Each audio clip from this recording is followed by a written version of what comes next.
drawer? Are you, as I heard somewhere, a war reporter, comic illustrator? What are you, Joe? I'm a cartoonist. I want to keep my options open. Sometimes I like to do satire, and sometimes I want to draw something else other than journalism. But I studied journalism, and initially I thought I would be a reporter. I never found a job in reporting that thrilled me, and I got out of it. I really disliked the journalism jobs I got. So I consider myself a cartoonist now, who does journalism, and I don't really think of myself as a war reporter, because I think I've met people who are war reporters, and I don't think they would consider me a war reporter. I don't have great war stories, you know. I would say the contrary. You have great war stories. For those of you who don't know, Joe is originally from Malta, and he's not a Knight of the Order. Bad joke number one. Bad joke number one. I have a couple of others, so they will come. So, Joe, tell us a little bit, how do you do your work? So you go into a place, and how do you start your process? Well, first it's preparation, reading. I read about a place I'm going to go to, but of course that gives you a very small base of understanding. It's usually when you arrive that you really begin to find out what's going on. And if you saw me work, you'd think, you wouldn't really know that I'm a cartoonist, because I'm hardly ever sketching. I'm usually taking photographs for reference for my drawings later, but what I'm generally doing is interviewing people. And I spend most of my time talking to people, getting to know people. I keep a journal while I'm in the field of everything that happens between the interviews, because sometimes those are the most important moments, the most interesting moments. And I collect my information. Maybe I'm researching for 3 weeks, maybe it's 4 months. Then I go home, I write a script, and I chain myself to a desk and I start drawing, because the drawing takes proportionately a great amount of time. It can take 5 years to do a book. You have so many books, you're not that old. That's bad joke number two. Well, I work hard, I guess. I mean, that's pretty much it. So how did it start? I mean, you have books on Palestine, you have books on Chechnya, you have books on Sarajevo and Bosnia, you have a couple of books on Bosnia, you have an amazing book on the Great War, and you're working on other stuff. How do you choose your topics or the places where you're going to go? I choose whatever hits me in the gut. I mean, there are a lot of stories worth telling, but because it takes such a long time to draw a book, I have to know that I'm still going to be interested 3 years down the road when I'm still drawing it. So everything I do has to really matter to me. And I have to envision myself a few years down the road and say, will it still matter to me when I'm, 4 years older? But I sort of know what I want to do. I mean, now really there are a number of things I'd like to explore. There are too many things at this point. So far I've read that you have works that you like especially, and you have works that you especially don't like the series on Hebrew that you did for Time Magazine. Yeah, I mean, mostly the works I like are the ones that I do independently, that are books that I write and draw and then turn in to a publisher. That's what I like to do. I'm completely in control of that work. But I've also done magazine work, and sometimes that's a great process, depending on the editor, and sometimes it's a painful process. You mentioned an article I did an article for Time Magazine, a 4-page comic about Hebron, which is a city in the West Bank, in Palestinian territories, which has a large Jewish settlement in the middle of the city, which is maybe 500-600 Jewish settlers, and then 100,000 Palestinians around them. And 4 pages wasn't really a lot to tell that story. But I also found myself at that point not that I was told to do this, but I found myself censoring what I was doing or writing as I would imagine a regular Time magazine person would write. Just almost naturally, I began fearing the publication I was in and the way I thought they wanted it done. It was kind of a lesson to me in a way, not to, to be much more myself when I do pieces for magazines. So what was the main difference between what you thought Time wanted and what you usually do? Well, Time has this idea of very objective style journalism, and I have problems with that myself. And so I tried very much to tell the famous both sides of the story. And sometimes one side, in my own view, deserves more emphasis. But with Time magazine, you sort of give things equal weight. And though my best instinct was to tell me, give more weight to this, I was worried that Time magazine would say, well, you've got to get more of the other side of the story. And as a result, I think the essential truth of what's going on in Hebron, I didn't tell that well. Hold on, you just said, and I think that one of the sides deserves more weight. How do you decide which side of the story deserves more weight? How do you make those judgments? Well, it's basically being on the side of the oppressed, to put it bluntly and easily. Being on the side of the oppressed? Of the oppressed. In the sense that that's the emphasis I want to give. There's a journalist named Robert Fisk who writes for The Independent. He's stationed in Beirut. And he says, I'm on the side of the oppressed. I'm objectively on the side of the oppressed. And the way I think about that is I have my prejudices and I'm not afraid of them. In that particular case, I think 100,000 Palestinians are basically held hostage to what a small settler community wants.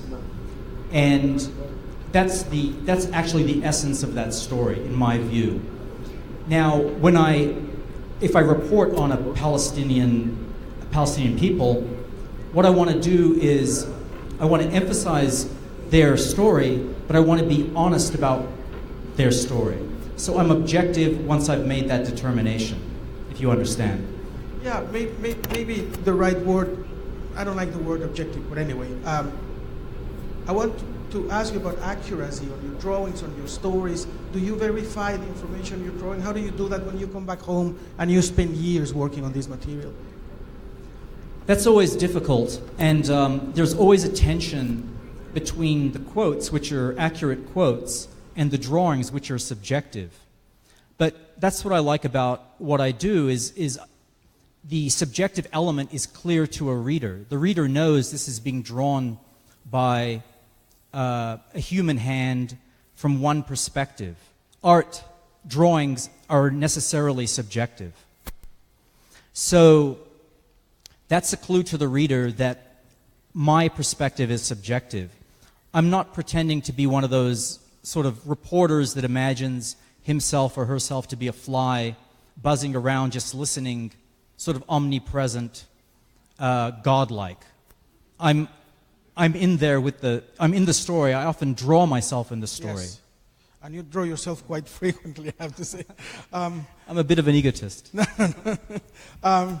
It's clear to me that you're not a parachuter, that you don't go to a place, stay 3 days, and then try to tell the story that you take your time to know the place. So how long do you usually stay in one of these places? That depends. When I first went to Palestine, I spent maybe 2.5 months. When I went to Bosnia, I spent 4 months. I went to the Gaza Strip, I spent about 2 months there. But sometimes, a lot of my work is self-funded, or the money I'm getting is not enough to cover the expenses, so I have to, judge. I cannot be there. I don't have the luxury of staying in a place often for more than a few weeks. And maybe I'll make a second trip back if necessary. So since we are a lot of us are journalists, and this is a journalism meeting, Foro. Let's talk about journalism, because what you do is journalism like out of the box. Instead of writing, you draw these things. And I've heard you say, if a reporter says the UN convoy was driving this way, I have to draw it, and that takes much more time than just a phrase. But anyway, as we understand the journalistic process, it's not only a discipline of verification, it's also an editorial process. You have editors that go through your material, that help you with fact-checking and to put things in order so the material is good for publishing. How do you deal with that process yourself? Do you have an editor? Do you submit your materials?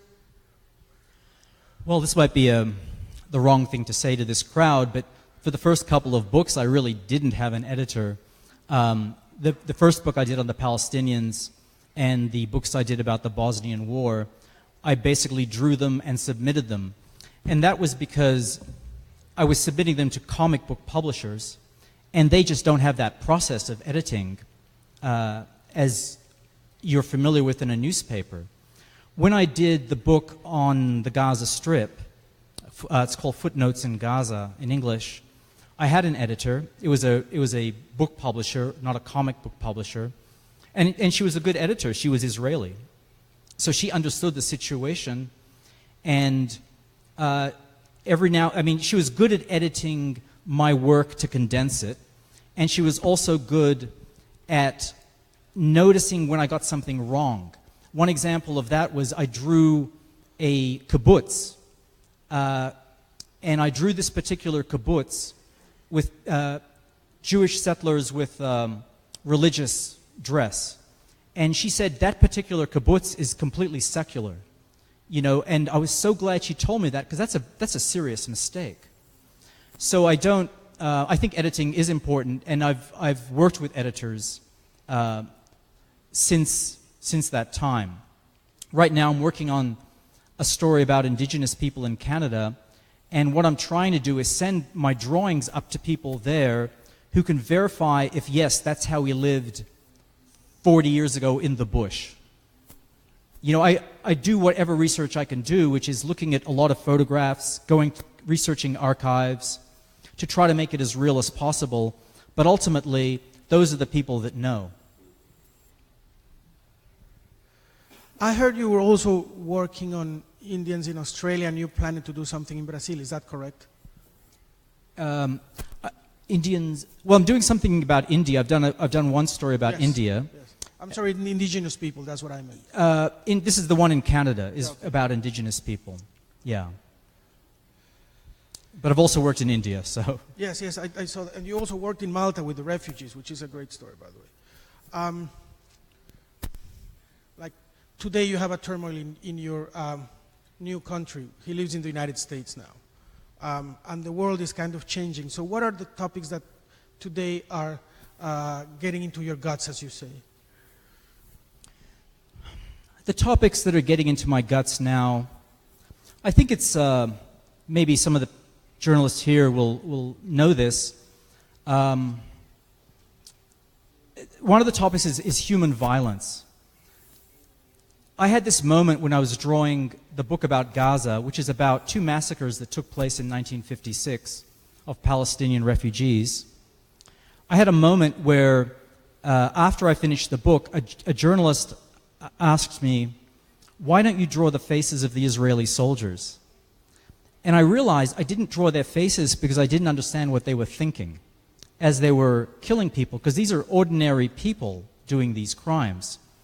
And it made me begin to understand that there are other questions I had that in some ways can't be answered by journalism, but are about human psychology. And I've become sort of interested in that. So one of the stories I'm working on now, I've already done the research. I went and I did the research, is about a riot that took place in India between Muslims and Hindus. And it's a very small riot. You probably wouldn't have heard of it. Maybe 60 to 100 people killed, small by the standards, I'm saying, and many people displaced. But I'm interested in how crowds react. How it's a story about a specific riot, but it's also a story about how humans behave. And that's what's interests me now. The other main interest I have is indigenous people. And that's why I'm doing the story about indigenous people in Canada. And I'd like to do more stories, maybe in Latin America too. But I'm interested in how colonialism works and the effects of colonialism and how it all ties into resource extraction. It seems to me that your intellectual curiosity is very wide, because you go from these topics and then you have a book about the Great War. This is why I was insisting on how do you get your topics, because it seems to me that it's not only the thing that get into your guts. It's like you're very curious. I'm curious, but almost pretty much, I'd say everything I do matters to me in one way or the other. And like I say, the work takes such a long time, it better matter to me, later on too. Tell us something. I guess it's not only for me, but it's very hard, maybe to other people. It's kind of hard. I mean, we can imagine a war reporter getting to the war zone. It's very hard to imagine you getting to a war zone. I mean, to do cartoons. So how do you get there? How do you manage your security? How do you deal with all these risks? How do you do that? Well, sometimes it's good not to know what you're getting into. The first major story I did that was journalistic was about the Palestinian territories, and to be really honest, I didn't know what I was doing. It's really reflected in the work, I think, on some level. But I was scared. I didn't really have any contacts. And finally, I realized that what I should do is sort of practice what I kind of call random journalism. And over there are taxis. There are these taxis at Damascus Gate outside of Jerusalem, and the taxi drivers are calling out the names of cities like Nablus, Nablus, or Ramallah, Ramallah. And what happens is you get into the taxi, and when it's full with people, it just goes. So it's like a bus, but it just waits to be filled up. So I would just get into these taxis randomly, go to a city. When it stopped, I would get out, and invariably, some young man would come up to me and say, "What are you doing here?" And in English, I suppose? Yeah. There are a lot of people who like to practice their English, and I would say, "I'm here to see your lives under occupation, under the Israeli occupation." And he'd say, "Okay, come with me." And he would take me to the hospital or take me to where a house had been demolished. And so it was very random. What did they want to talk about? What did they want to show me? And a lot of that book is structured around those random sorts of events. It was basically being open to what people had to offer. When I went to the Gaza Strip, at that time, this was years ago, and the situation has changed immeasurably now. I would never suggest at this point going randomly to any town in the West Bank and just getting out of a taxi and looking silly. But when I went to the Gaza Strip, I went on a UN tour. They actually did these things, and it felt like a safari. It felt awful. I mean, you're in a bus going through a refugee camp, unbelievably awful conditions, and the bus stopped, and they took us into a clinic, and some guy came up to me and said, "You're never going to learn anything from this. If you want to come back, you can stay with me." I mean, as simple as that. And so a few days later, I came back, and he said, "I was waiting for you." And I stayed with him for a few days, and he showed me a lot. So it's just being open to not having that agenda. The same was true in Bosnia, where also I didn't really know what I was getting myself into. It was good because I had very little money, so I didn't stay in the Holiday Inn, the main hotel for journalists. I had to live with people. I actually had to find a room to rent. And I rented a room from an older woman. And, I saw how she lived, what was important to her. And then, I was in cafes and I got to meet people. I didn't go to press conferences, let's put it that way. Yeah. Well, this is a piece of advice. Don't do those things here. No, I wouldn't. Yeah, I realize that. I'm staying in my hotel tomorrow, Yes. turning on the TV. Don't take a cab randomly and ask people to have you in their house. Don't do that.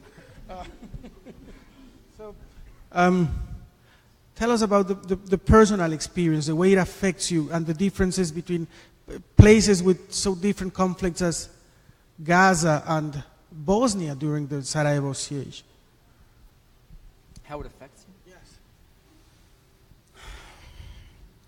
Well, it affects me in different ways. Of course, I have no problems making friends with people in these places, and I show those friendships in my stories. I'm not one of those journalists who pretends to be dispassionate about what they're seeing and who they're meeting. To me, these people become my friends.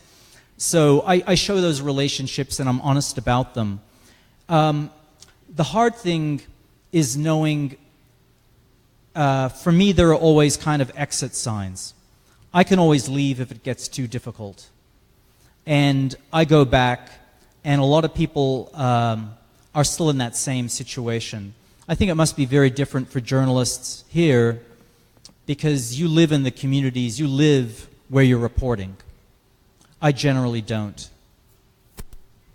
But you still get involved. I mean, if you start saying, I give more weight to the side of the oppressed, it sounds like you already got emotionally involved in a way in the conflict. Yeah, I'm emotionally involved. I have no problem with that. What other reason was there to get into journalism than to feel like you have to engage with the world and things matter in people's lives and they should matter to your readers' lives. If you want them to matter to your readers' lives, they obviously have to matter to you as a journalist. Yes, of course. But I mean, I guess that was my question. How do you deal with that emotional involvement? Because it leaves a sequel in you. It leaves a sequel, like something. Well, I mean, to be honest, about 5-6 years ago, I thought I was going to stop doing journalism. And you know what? It's not being in the field, because I'm pretty good about being kind of cold-blooded in the way you have to be when you're a journalist. You know, you're listening to someone's story, and it's obviously a very difficult story, and you're there to sort of cut out their story like a surgeon somehow, and cause as little pain as possible, perhaps, but you're constantly sort of corralling the person. You know, they're jumping from one topic to another, and you're ignoring this trauma to talk about that trauma. So I'm good at that, but drawing, on the other hand, adds an element that is harder to control, and it's much more unpleasant, because then you can no longer afford to be dispassionate. When you're drawing someone's experience, you have to think, what was that person feeling when they were going through this? I'm drawing a human body. How is that human body reacting? I don't know how to describe it, except perhaps like how actors have to inhabit a character. So that's drawing. Drawing is much more difficult, and I got fed up drawing unpleasant things. So I've taken sort of a break. I know I really don't want to do any more stories that involve drawing the AK-47. Yeah. I don't want to draw that kind of violence. So I started doing this story about indigenous communities in Canada, and I realized there's another kind of violence that doesn't have to do with bullets. It has to do with schools and destroying people's culture. There are other forms of violence. And so I realize now that you can't really get away from it. So how do you keep your hope? Or do you keep your hope? I keep my work. I think hope is too big a word sometimes, you know. I mean, I meet good people along the way. That's what I hang on to. I meet people under really difficult conditions that would give me the shirt off their back. Do I have hope for their situation? Or for them, are they going to get through what they're going through? I can't say. But I have hope in them as human beings. Yeah. that's what I can say about that. I was thinking about this because I read one of your stories, one of your short stories that happens in Malta, actually, that there's these centers for refugees that are coming from Africa. And you're interviewing these Maltese officers that it's obviously that they left an impression on you that they are so inhuman or inhumane because of the way of their expressions about the refugees, because of the way they treat them. And they are the ones with power. This is, I mean, when you see this equation or this power relationship, it's hard to keep hope when you see that. Well, power is always the issue. I mean, ultimately, it's who has it and who doesn't. And it can reverse. Sometimes if people who didn't have power get power, they can behave in just like the people they replaced. I guess I don't need to tell anyone that here. Yeah. Yes. Are you going to do more work about the refugees in Europe? I think human migration is pretty much the story of the century. There's migration, great refugee migration in Europe. That was going on before the wars in Syria and elsewhere. And of course you have the migration north to the United States. You have a lot of internal migration. People need to move for whatever reason. War, climate, there are all kinds of reasons. I could do another refugee story. I am contacted by people who say, can you please come here and write about what's going on with these refugees? We can give you access. And there are really many great opportunities. But there's just an inherent problem with my work. Again, it just takes a lot of time. And in some ways, I just have to try to concentrate on what I'm working on at the moment, because everything deserves its attention somehow. And I do think there are a lot of good journalists working on the refugee issue. So what would I add? I could probably add something to that, but I have to balance it with the other things I'm interested in. You actually did a book with a journalist, a book with Chris Hedges, by the way, a journalist that covered the war in El Salvador. How did you find that experience, working with a journalist on a book? Well, Chris Hedges is a great journalist. So to me, it was stand back and learn, basically. I noticed the way he asked questions, how he framed questions.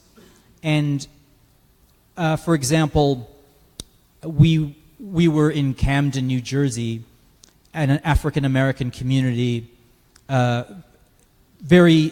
It was a community that had a lot of industry that left, and there's just a great amount of poverty. And a lot of the community has sort of fallen apart. There's a lot of gang violence and a lot of problems with drugs. And he was talking to a woman, and I was thinking, I don't know how to begin asking questions somehow. And he said, he framed his question, as a mother, how do you see what's happening in your neighborhood? And I realized that there was something about that just sort of released something within her. She knew exactly what that meant, and she could answer quite eloquently what that meant to her as a mother. And then she went on, and she felt comfortable. And he's a really great journalist. Yeah, well, now he's an anti-war activist. Yes. He's an activist in a lot of ways. Yeah. Joe, your wife is American, is she? My girlfriend is American. Your girlfriend is American, yes. So my wife, on the other hand. Okay, that's the first good joke we've heard tonight. Gracias, Joe. You saved me here. I mean, you've decided to make your life in the United States.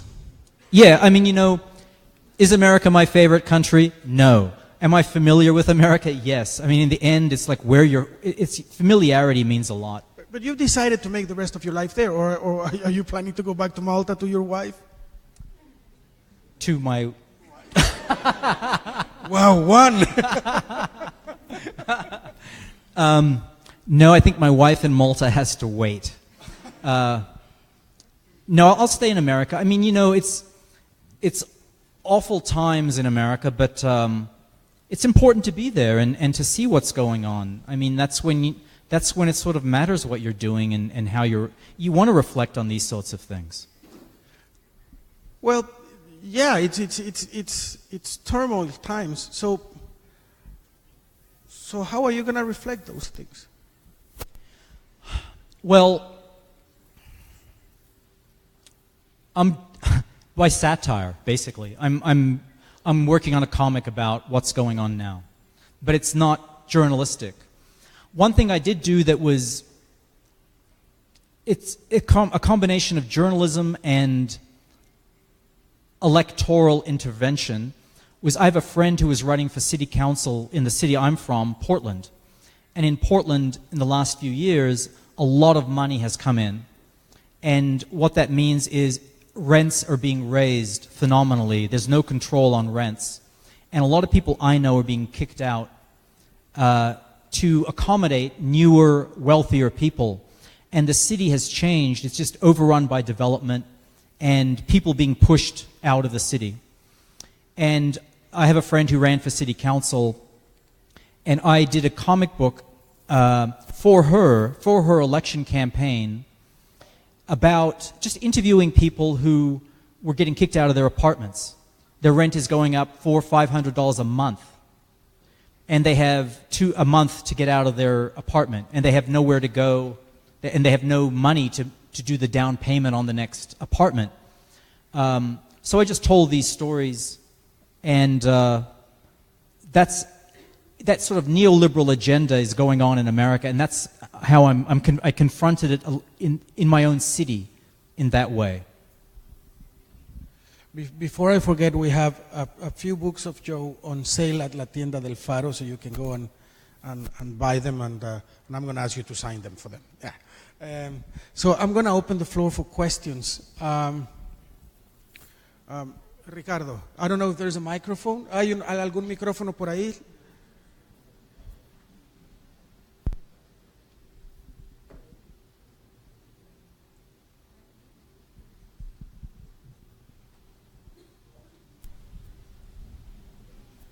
Gracias. Joe, hi, thanks. I'm going to pull on the thread that you started earlier about your gut. And I'm wondering, where were you and how did you feel when you first heard about Charlie Hebdo and the attacks in Paris? What did it do to you, and have you been able to reflect on that professionally since the event? Well, you know, that was a lot of mixed emotions. I mean, obviously, it was murder. I have a good relationship with a lot of cartoonists in Paris. It hit me in a very hard way, because those are cartoonists, and they're kind of part of my tribe. That's how I look at it. I was asked by The Guardian to respond to that, and I did. And as difficult as it was, I felt I had to tell another side to what was going on there. To me, you know, we live in a difficult moment, and in Europe they live in a difficult moment. There are a lot of people in France and other countries that are not from Europe. There are a lot of North Africans in France, not well integrated at all. And there are cultural sensitivities. And so though I believe in freedom of the press completely and freedom of expression completely, I criticized Charlie Hebdo for some of the ways that I felt that they demeaned, culturally demeaned some groups. And just because I'm a cartoonist, I don't automatically knee-jerk defend all cartoons. I can defend the right to draw what people want to draw. But cartoonists have often played a pretty dark role in historically speaking. We've seen that with cartoonists who worked, depicting Jews the way they depicted them under the Nazis. In Rwanda, how cartoonists depicted the Tutsi. So that's the framework I had. I wanted to remind people that it is possible to criticize these cartoons and still call it what it was, murder.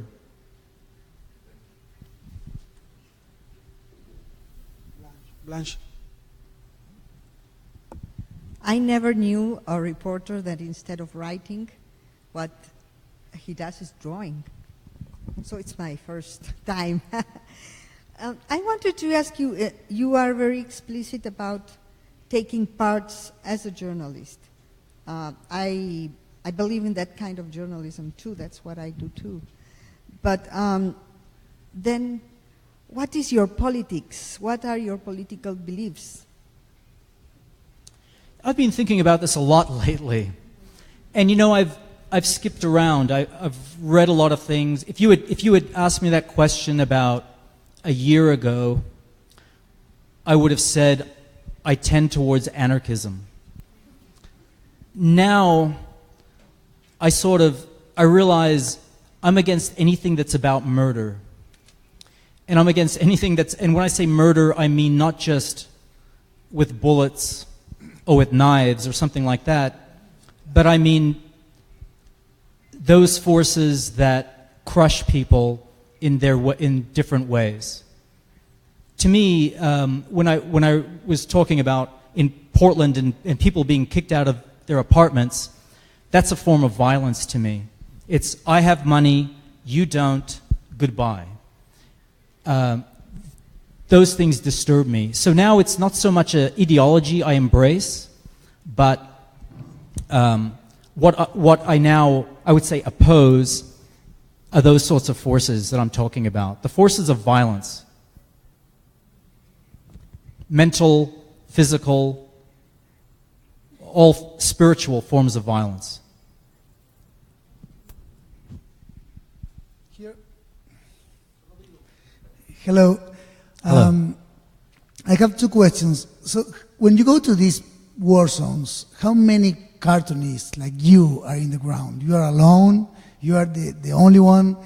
How photographers, because I am a photographer, how photographers, do you go to the front lines with them? You do the same kind of things? Well, the difference between me and a photographer is when something is coming at me, I'm running, and the photographer is like standing up and taking pictures. So you can have your job. You guys are brave. But I've spent time, like I'm often with photographers, we're standing around watching something happening, but once it gets, once it gets very dark and strange, I know which way to go. And the second question is, like, do you work on your pictures or you work on the other photo? You're in a place, you're in a front line taking your pictures, and then when you go home, you work more on your pictures, on the pictures that you Google in the wire service? Yeah, mostly from my photographs, which are really for reference. I mean, if I did a slideshow of my photographs from the war zone, they'd be very boring. Really boring, because mostly what they are things I have to draw. So, a specific kind of car, the Peugeot in the Gaza Strip. I'm taking pictures of the Peugeot from different angles, the water towers on the houses, things like that. But everything I use, it's for reference.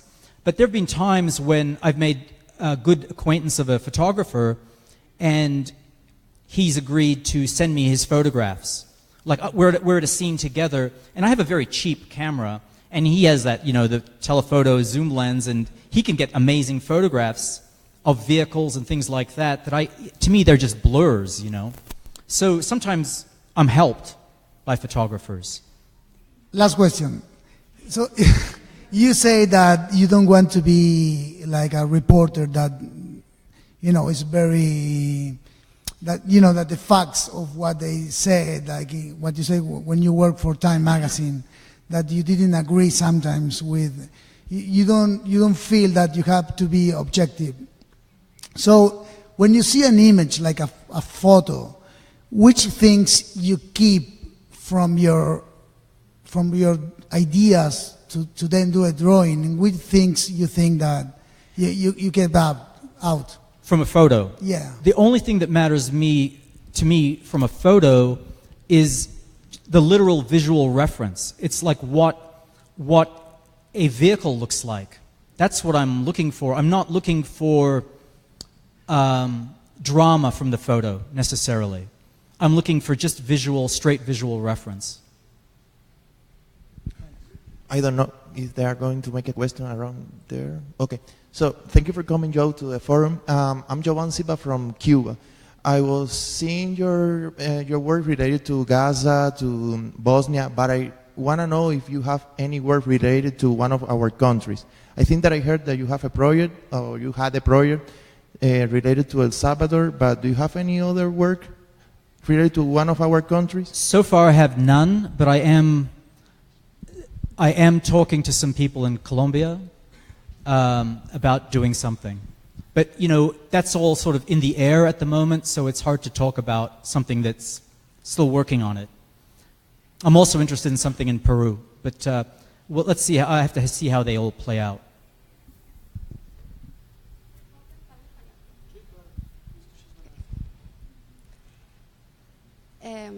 Hola. Bueno, yo leí el libro de Notas al pie de Gaza y me dejó una pregunta y me quedó sonando mucho tiempo el tema de cuando uno va a reconstruir un hecho que pasó hace tanto tiempo, donde los recuerdos de las personas que estuvieron allá son tan borrosos, donde no hay fotos, donde, digamos, es un trabajo muy duro de reportería, pero también cuando pensaba en ti dibujando esta escena, pensaba, también hay mucho del dibujante, y cuando un periodista escribe también hay mucho del periodista, porque es bastante difícil cuando han pasado tantos años y, como tú muestras, cuando es tan confuso y es tan difícil pedirle a una persona que recuerde con exactitud cuántas personas estaban, porque pues la persona está asustada, está a punto de morir. Entonces, y pues también me hizo pensar mucho a veces que los periodistas podemos llegar a ser muy insistentes pidiendo muchos datos que de pronto las personas pues no van a tener. Entonces quería preguntarte un poco sobre eso, sobre cómo dibujar o cómo reconstruir esa escena que pasó hace tanto tiempo y de la cual la información es tan confusa.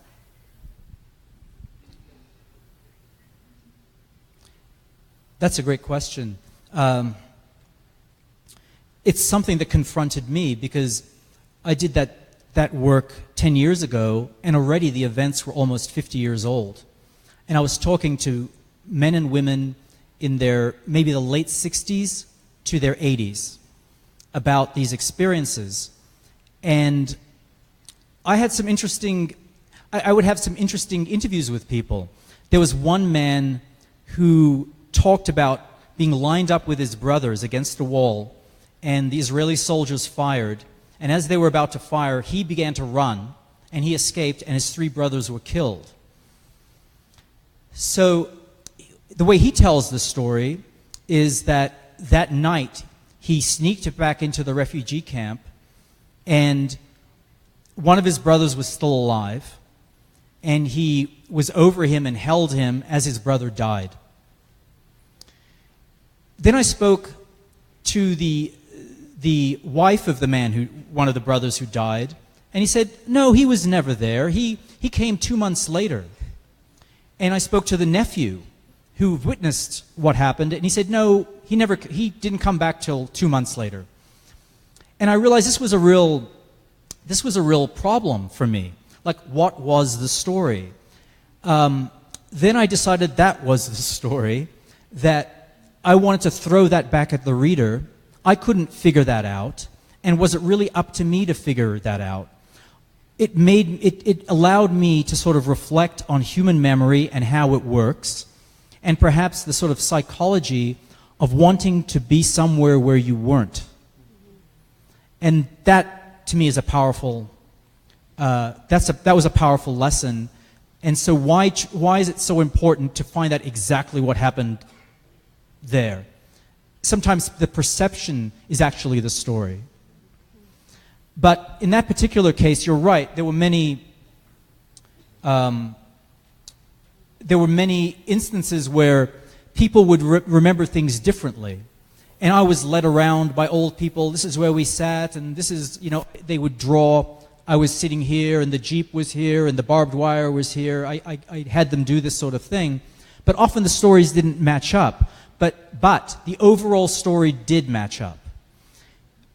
The arc of the story was true, even though some of the details were different. And what was particularly interesting about that story was everyone remembered one particular thing. When they were forced, these men were told, men of a certain age were told to gather in the school so they could be screened. Like, who is a terrorist? Who is a guerrilla? As they were going through the gate of the school, there were two soldiers, one on each side of the gate, with big wooden clubs. And as they were jumping over some barbed wire, they would hit them with the club. Everyone remembered that.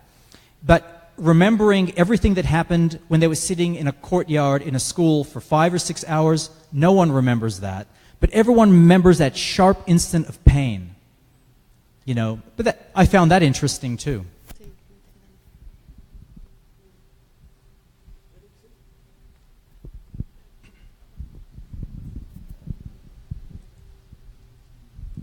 Hello.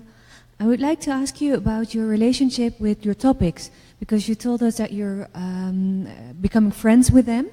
And I think all of us journalists know how it is to actually show your story or have your story read by the topics that you have been interviewed. I wonder how they react, because I think this is a different kind of confrontation to see your story drawn than see your story written or filmed. You mean how they react? Yeah. Well, everyone wants to be in a comic book. So generally they react well, the truth is. But I have a story called The Fixer. And it's about an experience I had in Sarajevo with a professional fixer whose services I couldn't afford, basically. But he still managed to get money out of me all the time. And he was an interesting guy because he'd fought with these criminal gangs that basically defended Sarajevo at the beginning of the war. There was no army at the beginning of the war, so it was basically who has a gun. And they tended to be gangs. So these gangs were given military designations, but they ended up extorting money and even killing some Serbs in the city. He was in one of these gangs. And I remember, but he was always sort of talking this kind of bullshit macho talk. And I remember I went back to Sarajevo to find him to complete the story, and I found him after a number of years. And he was talking some bullshit, and I remember saying, you know, Nevin, I can make you look really bad in the comic book. And he looked down at me and he said, I can make you look really bad in real life.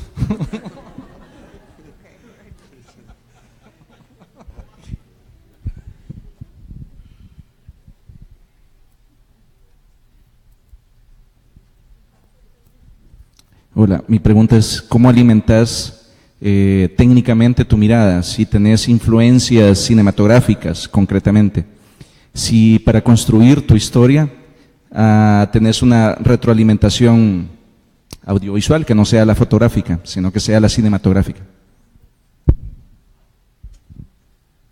Influence? You know, what's really influenced me is prose.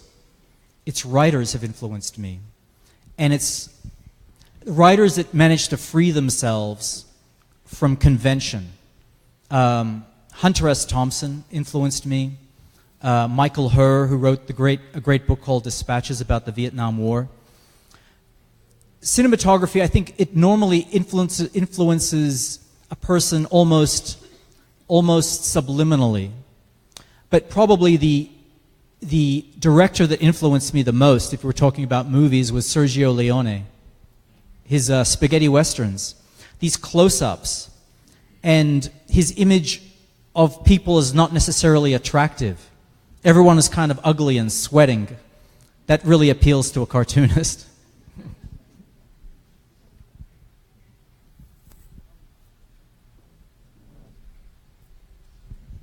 I have a very quick question regarding the narrative arc of your stories. When you start working on a project and you start, like, finally sit to draw, do you have like an idea from frame one to the last frame of your story, or how does that process develop over time? Do you change something along the way, or how is that? I generally write a full script. And with writing, I never know how long it's going to take. It can take 6 weeks to write a script, or it could take 3 months. I just simply don't know. Because sometimes I'm trapped. I don't know how to go further. The words are difficult. Once I'm finished the script, then I start drawing. In my script, there are no visual references. There are no visual clues like close-up of such and such. That I sort of invent when I'm the day I'm drawing it, because I want something fresh. I want to be spontaneous, artistically speaking, at that moment. The script might be, I won't say set in stone, because I do change some things, but the script is there, but I want something fresh when I'm actually doing the drawing. And often the script changes because I think, I don't need to write this, I can draw that. What you don't want when you're drawing is to have a lot of superfluous words. Why say we walked by a building covered in graffiti when you can draw a building covered in graffiti? It just becomes redundant. So you learn how to take things out of your what you've written. And do you have like a organizing principle in your to match the script and the image somehow? Well, the main organizing principle is that often I have hundreds of pages of journal entries and hundreds of pages of interviews. And what I do is I go through those. I spend months often indexing them. It's difficult if you have like four journals from one trip to know where things happened. So I go through, I read them through, and I index by subject so that I can refer very easily. So I spend a lot of time with organization. Organization is very important, otherwise I would lose a lot of time later on. It's a very sort of, if you saw it from afar, it would look like a very anal kind of process. Thank you.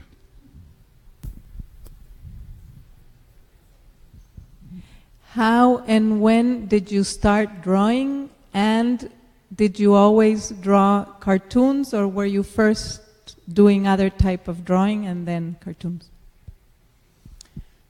I started drawing when I was about 6 years old, just watching my mother. I mean, she draws. But that's nothing unusual. Almost all kids draw, but many of them just stop at a certain age. I was one of those ones that just continued.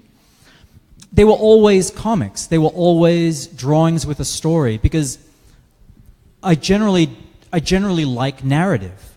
So I like to draw and I like narrative, so that equals comics.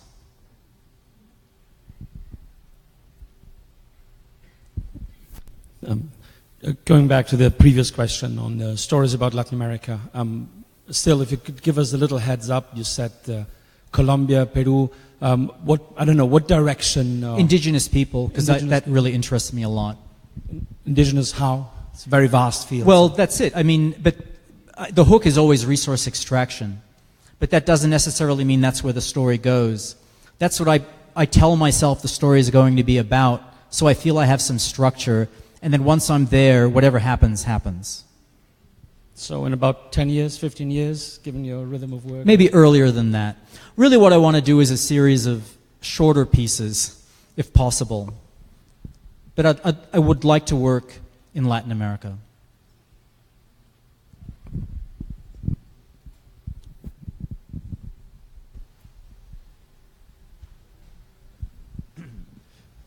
Partly because of the length of time it takes for you to complete a project, and a lot of us journalists who work on kind of self-motivated projects, we know the pain of starting a project that doesn't work out.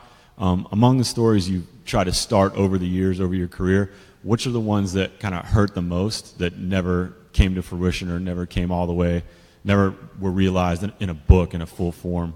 Or do you not have any?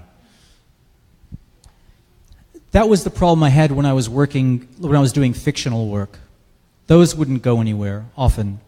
But the journalistic pieces I've usually managed to put those together, as difficult as some of them have been. And some of them have been difficult. Cool. Bueno, I'm going to say this in Spanish, if you don't mind. Antes de cerrar, solo les quiero contar una historia que a mí me parece muy linda. Cuando llegamos hoy aquí, fuimos con Joe, dimos la vuelta por aquí para ir a ver el Chulón, ¿no? Le expliqué que los salvadoreños lo conocíamos como el Chulón, aunque es el monumento a la revolución. Y estábamos hablando de la fuerza estética que tiene esa figura en ese mosaico, estábamos hablando del mosaico, y cuando ya veníamos de regreso nos encontramos con Rosma, que hoy está en esa caseta de intérprete, saludando mientras le cuenta la misma historia que ya vivió con Joe. Y después de platicar un poquito de qué íbamos a hablar, para que ella también entendiera un poco las palabras y el tema y se preparara mejor, cuando terminamos dice, bueno, con permiso me voy a ir a tomar una foto con mi papá. Y le decimos, ¿y dónde está tu papá? Y dice, no, mi papá murió, pero fue el modelo para el Chulón. Así que con esa historia aprovecho para darle las gracias a Rosma por su trabajo hoy y a Jimena, muchas gracias por ayudarnos con la interpretación.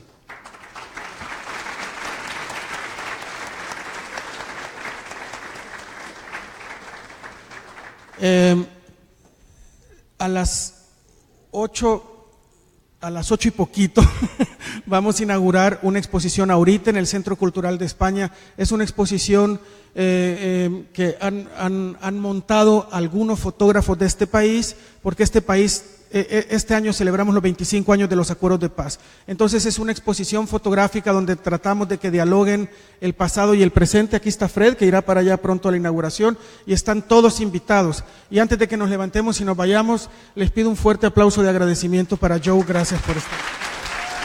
Thank you. Thank you very much.